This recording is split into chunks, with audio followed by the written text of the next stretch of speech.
Marketing Square. Bienvenue sur Marketing Square, le rendez-vous du gros marketing. Le gros, c'est un marketing qui sort des clous, qui se réinvente, qui se renouvelle.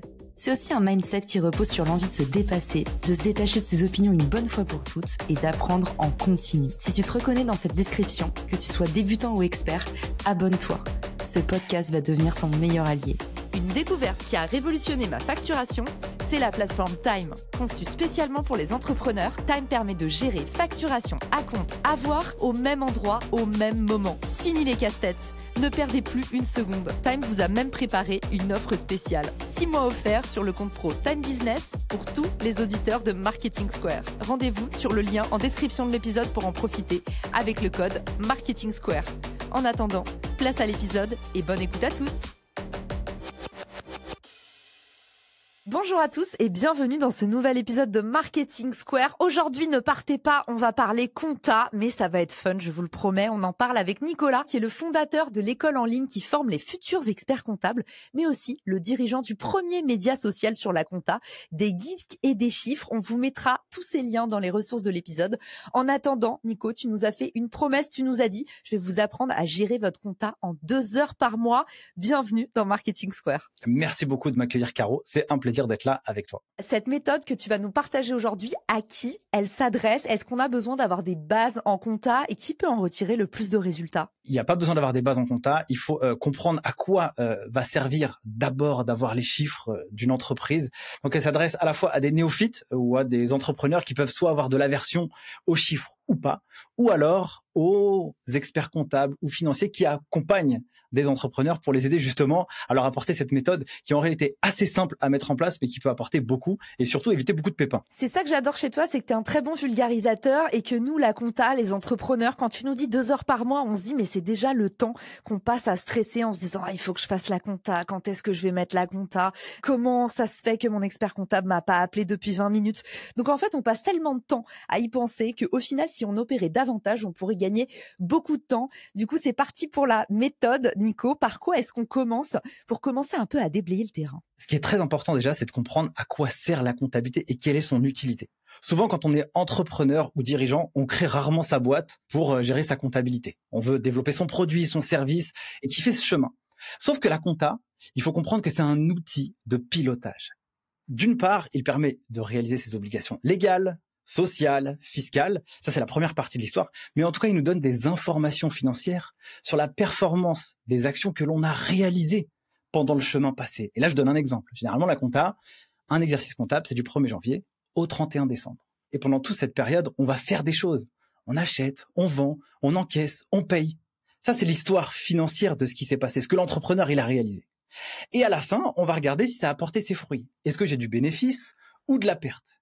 Et comme on peut améliorer seulement ce que l'on mesure, du coup, si on mesure pas la performance financière de notre boîte, on peut pas savoir si on est bon.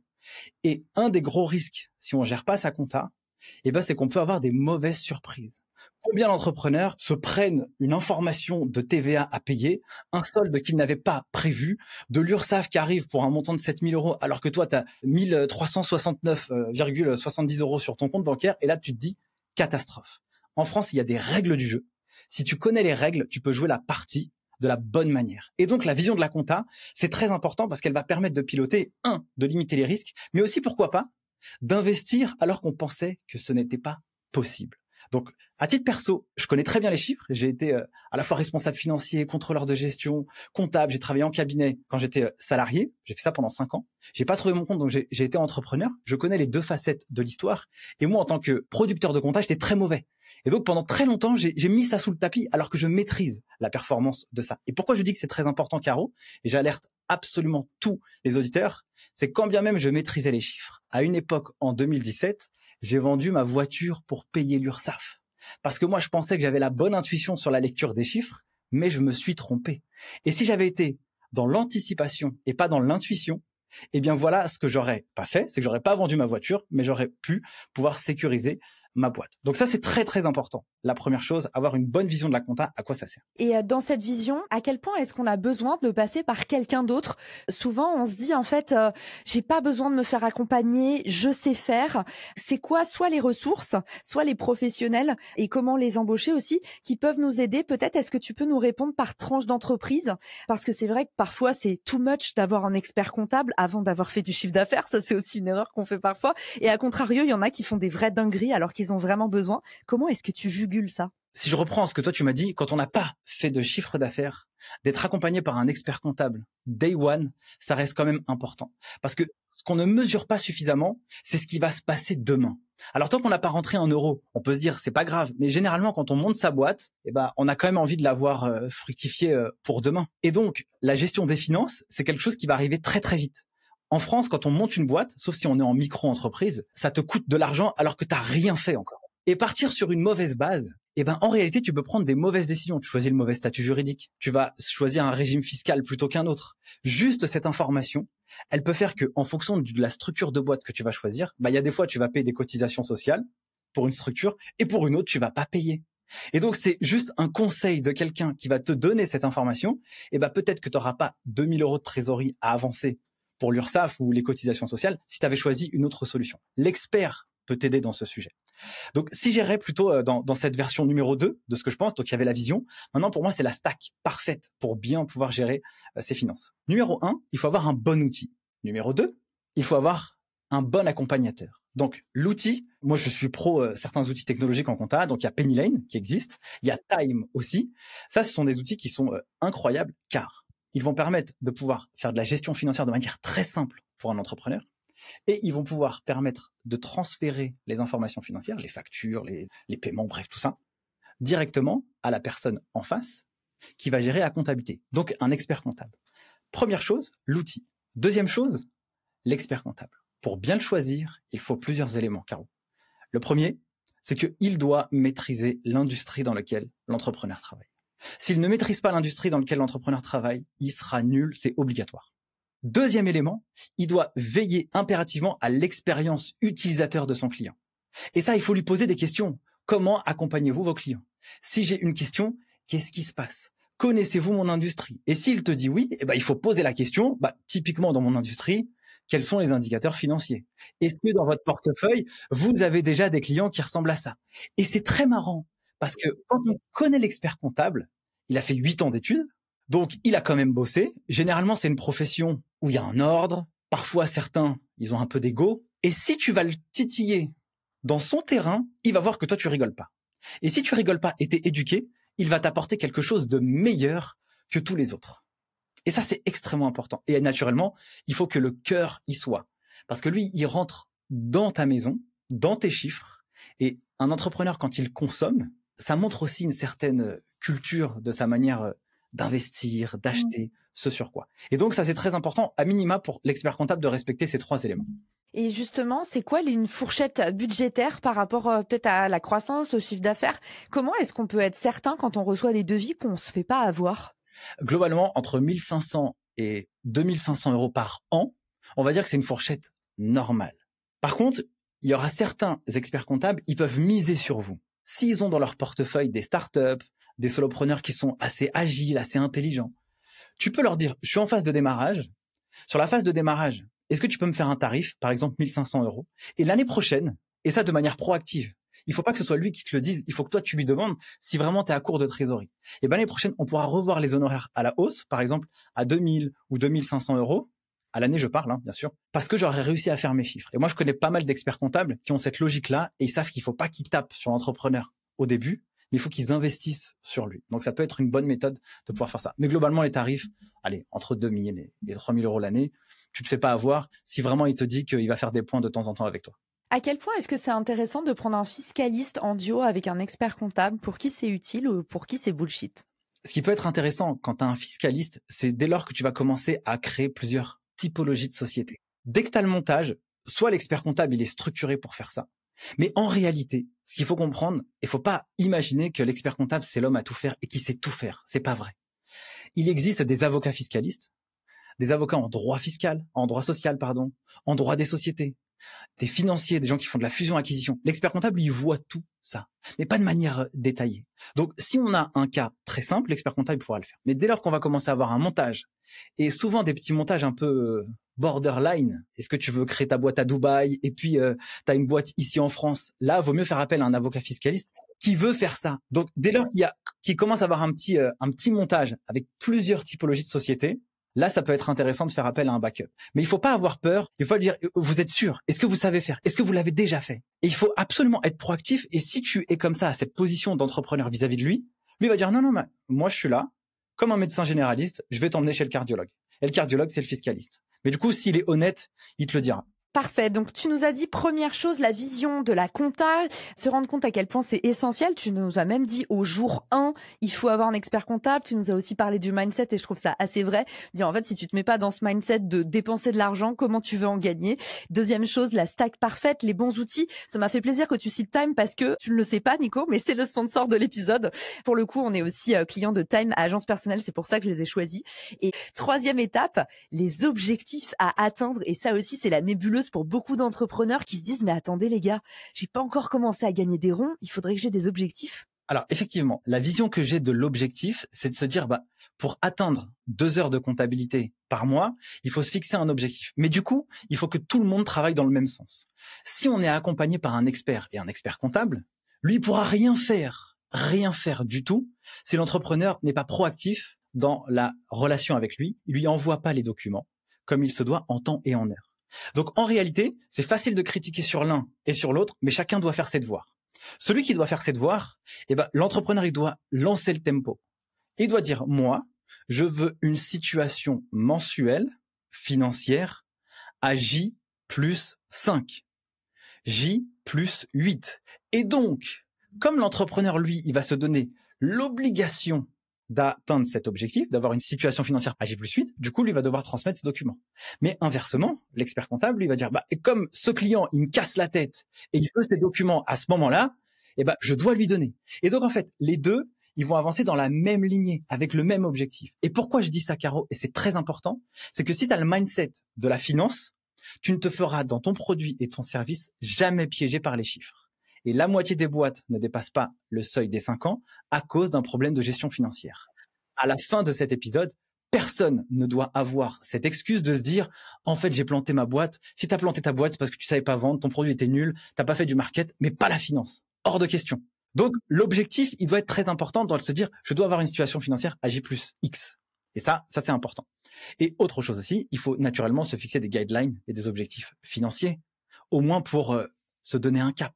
Et moi, j'aime bien dire qu'il faut fonctionner par la méthode des OKR et se fixer des objectifs qui soient, entre guillemets, inatteignables. Parce que moi, je le vois souvent, des fois, quand tu te fixes un objectif un peu limite, du coup, une fois que tu l'as fait, t'es content. Non, en fait. Ça, c'est très important de pouvoir dépasser ces objectifs. Et une des choses qui est aussi très importante, mais peut-être que j'en parlerai à la fin de l'épisode. Quel suspense. Donc, troisième chose, tu nous as dit, les objectifs à atteindre, faut absolument timer. Il faut montrer un peu, finalement, qu'on mène la danse et pas trop se laisser faire. En fait, c'est ce que tu nous dis. C'est que si on commence à dire à l'expert comptable, je te fais confiance, t'inquiète, on se parle une fois par mois et ça suffit, on a un petit peu tous les red flags pour se faire avoir. C'est un peu ça. Grosso modo, faut mener la danse et faut mettre un cadre très strict. Le cadre, il est extrêmement important.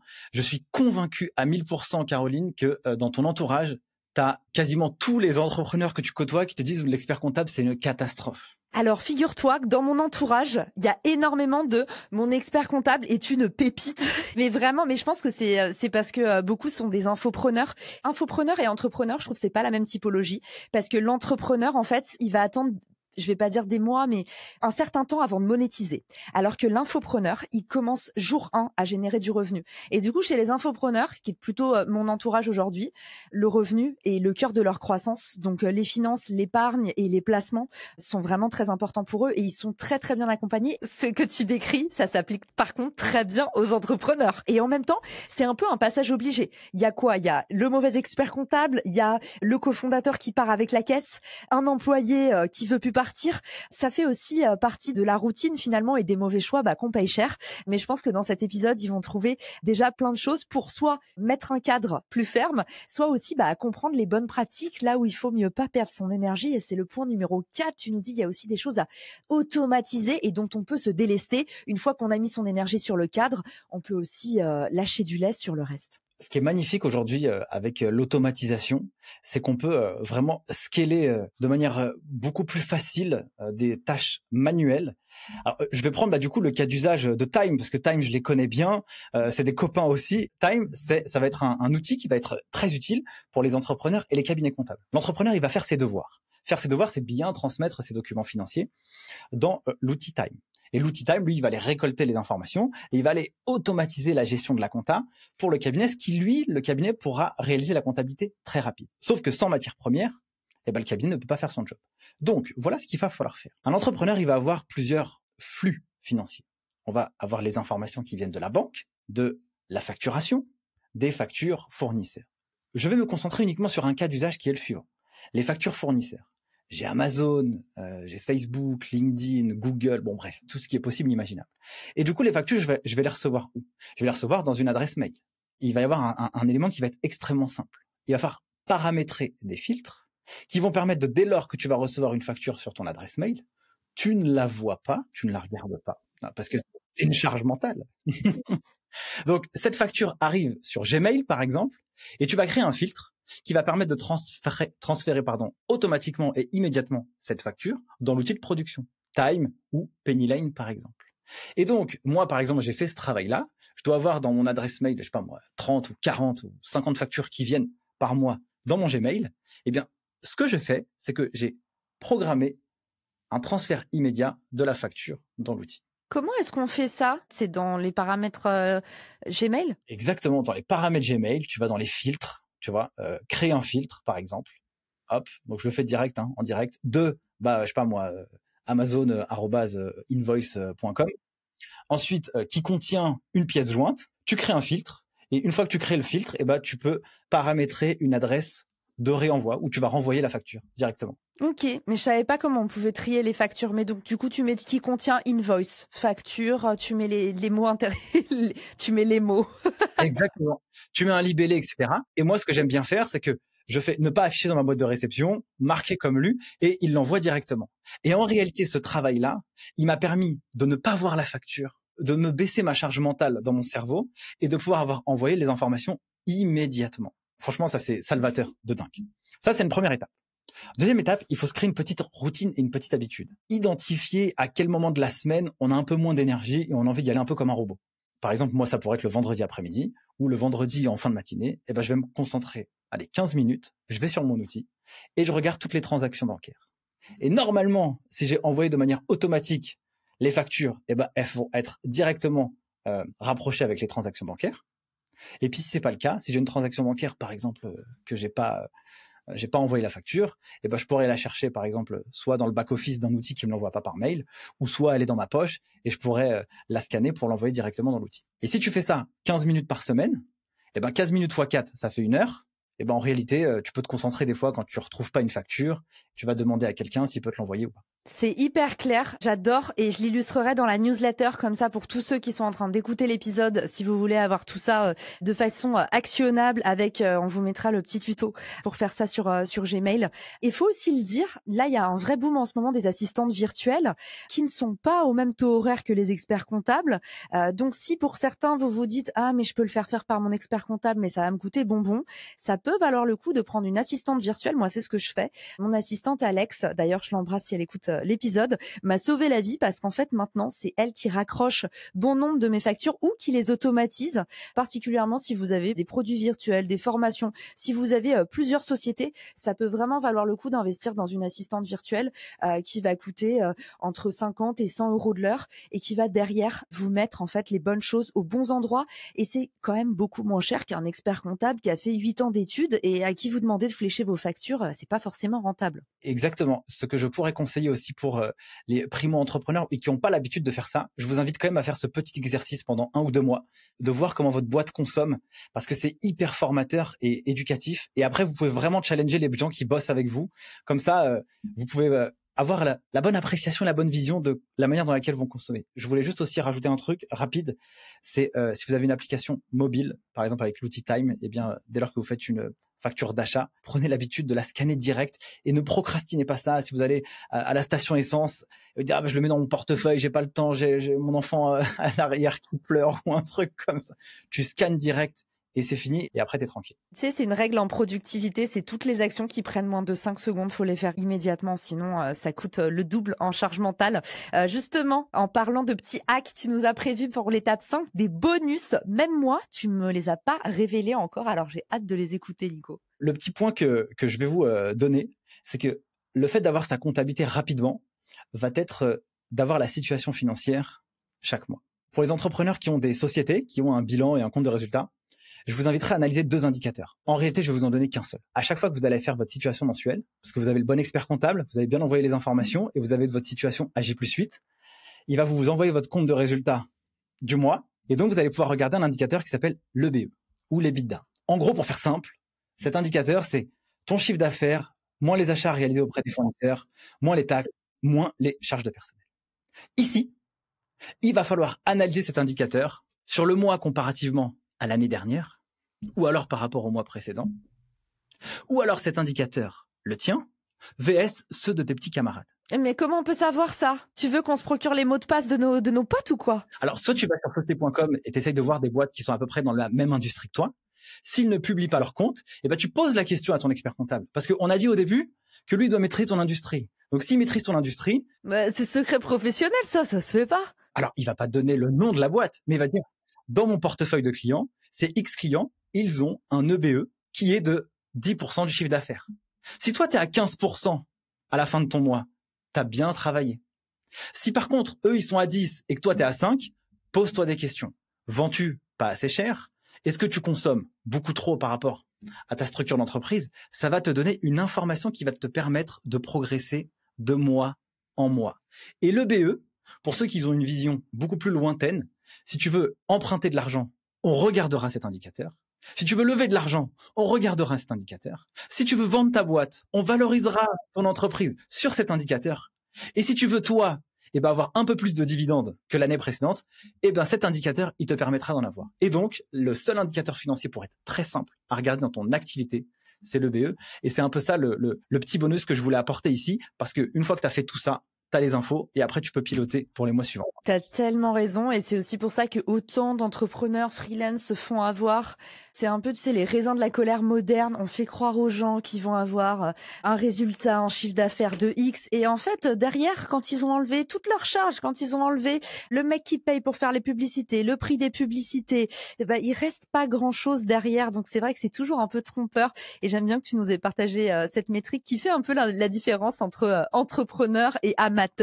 Je vous mettrai tout ça au propre dans la newsletter. Comme ça, vous aurez toutes les pépites qu'on vous a partagées aujourd'hui. La promesse de Nico, c'était de nous rendre la compta accessible et fun. Et ça, la promesse est vraiment tenue. La deuxième chose, tu nous as dit en moins de 2 heures par mois, grâce au fait que tu nous as dit aujourd'hui, on peut déléguer aux bonnes personnes. Je pense aussi qu'on peut aussi aller regarder sur le GPT Store s'il n'y a pas quelques outils qui peuvent nous permettre aussi de simplifier la compta, de peut-être mieux lire ses chiffres, d'agréger sa donnée, ou pourquoi pas, tu en parlais tout à l'heure, de pouvoir un peu avoir des indicateurs clés sur le marché. Parce que souvent, là on parlait de combien gagnent les autres dans notre industrie, des moyennes, tout ça. GPT, il a accès à pas mal de data. Donc ça peut valoir le coup de poser la question et de voir si c'est pas trop déconnant. Est-ce que tu l'utilises, toi, l'IA, Nico, dans ton métier? Est-ce que tu as des petits outils à nous recommander? Alors, dans mon métier, moi, j'utilise l'IA juste comme stagiaire et pour affiner mes réflexions. Il brainstorm avec moi, en fait, en réalité. Et puis, dans mon métier, qu'est-ce que j'utilise? Penny Lane. En réalité, vraiment pas grand-chose, quoi. Notion, Gmail et Penny Lane pour la partie compta et ChatGPT comme un assistant, quoi. Merci Nico de nous avoir partagé tout ton savoir. Dis-nous vite, où est-ce qu'on peut te retrouver? Tu as une grosse chaîne YouTube, tu es aussi assez présent sur LinkedIn. C'est quoi le meilleur endroit pour t'envoyer du love et t'envoyer de la force et se renseigner sur tes services? Alors, pour m'envoyer de la force, vous pouvez me contacter directement via LinkedIn.